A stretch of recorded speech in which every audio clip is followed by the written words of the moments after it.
le lundi 16 décembre 2019, aux environs de 3h30 du matin, des individus lourdement armés ont pris d'assaut la station EDK de Sanar, à la sortie de la ville de Saint-Louis, non loin de l'université Gaston Berger. Rappelons que ces individus avaient auparavant réussi à voler un véhicule dans le quartier de Ngalel, appartenant à la Chagette, et avec lequel ils opéraient.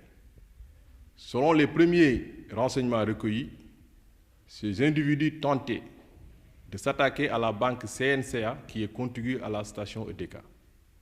N'ayant pas réussi à entrer dans ces locaux, ils se sont tournés vers la station où ils ont réussi à défoncer la porte de la boutique avant de s'attaquer aux pompes pour s'approvisionner en carburant. Entre-temps, un des vigiles qui avait réussi à rejoindre les toilettes à l'intérieur de la station a arrêté les gendarmes qui sont aussitôt arrivés sur.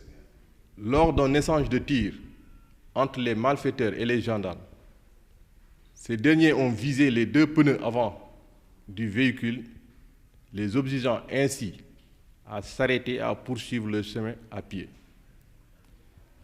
Un des assaillants a été touché par balle et a succombé de ses blessures. Une enquête est ouverte à l'instant même et les investigations sont en cours pour retrouver les malfaiteurs en fuite. C'est le lieu, après cet événement, de magnifier le professionnalisme des gendarmes, mais aussi la bravoure et le courage dont ils ont fait montre au courant de cette intervention.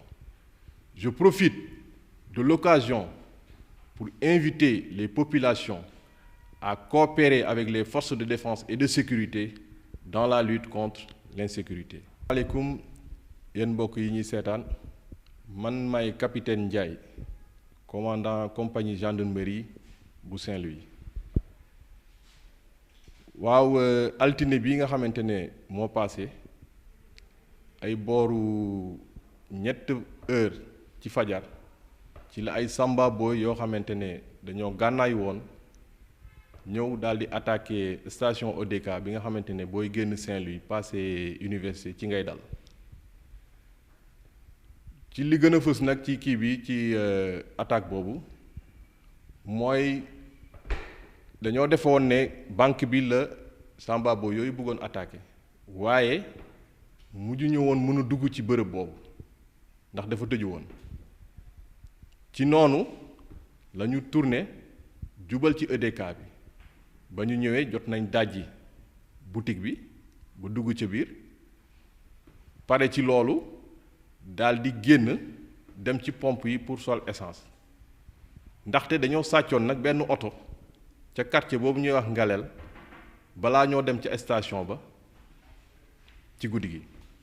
am na benn gardien boo xamante ne nag moom jotoon na làqatu ca biir station ba ca la daal di woo gendarme yi ñooñu daal di yegsi ci nu mu gën a gaawee ba ñu yegsee aussi samba boy yooyu daal di sox seen kaw gendarme yi aussi riposté di jéem a wër nan lañ leen di arrêté daal di tirer ci seen pneu ya ci noonu ñu taxaw ba ñaari pneu ya ca kanam tojee daal di daw dugg ci mbooy bi.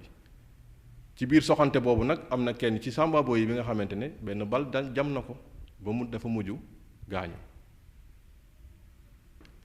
ñun gendarmerie ñu ngi ñaan ñépp ñi nga xamante ne ñooy population yi ñu coopérer ak li nga xamante ne mooy force de défense et de sécurité pour ñu gën a mën a aar dëkk bi.